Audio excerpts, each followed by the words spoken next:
अक्सर लोग समझते हैं कि शिर्क सिर्फ पत्थर या बुतों को सजदा करने का नाम है, मगर हकीकत में शिर्क की बहुत सी छुपी हुई शक्लें हैं जो इंसान के ईमान को खामोशी से कमजोर कर देती हैं। नियत में शिर्क। जब कोई बंदा नमाज, रोजा या सदका सिर्फ अल्लाह की रजा के लिए नहीं बल्कि लोगों की वाहवाह के लिए करता है तो यह शिर्क खफी कहलाता है। रसूल अकरम सल्लल्लाहु अलैहि वसल्लम ने फरमाया, तुम्हारे लिए सबसे ज्यादा खतरा मुझे शिर्क असगर का है। साहबा ने पूछा, या रसूलल्लाह शिर्क असगर क्या है?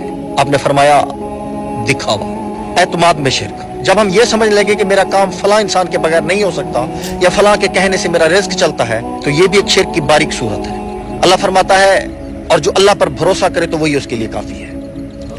खौफ में शिर्क। जब इंसान अल्लाह के सिवा किसी से इस तरह डरता है जैसे अल्लाह से डरना चाहिए, चाहे वो ऑफिसर हो, कोई जादूगर हो या माशरे की बातें, तो ये भी दिल का शिर्क है।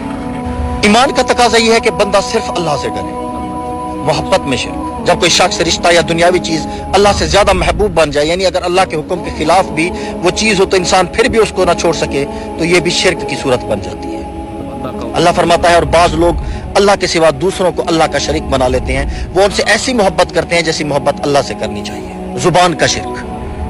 जब इंसान ये कहता है, अगर फलां ना होता तो मैं तबाह हो जाता, या फलां के वसीले से सब कुछ हुआ, तो गोया वो अल्लाह के अख्तियार को बांट रहा होता है। सही जुमला ये है, अल्लाह ने फलां के जरिए मेरी मदद की। शिर्क सिर्फ मजार या बुत परस्ती नहीं, बल्कि दिल, जुबान और नियत के अंदर छुपी वो वाबस्तगियां भी शिर्क हैं जो अल्लाह के सिवा किसी और पर यकीन, खौफ, मोहब्बत या भरोसे की शक्ल में आ जाए। ये वो शिर्क है जो अक्सर लोग नहीं जानते, मगर यही ईमान की बुनियाद हिला देता है। क्या हम अपनी हर दुआ, उम्मीद और खौफ सिर्फ अल्लाह से जोड़ते हैं? अगर नहीं तो कहीं ना कहीं शिर्क खफी हमारे दिल में छुपा बैठा है।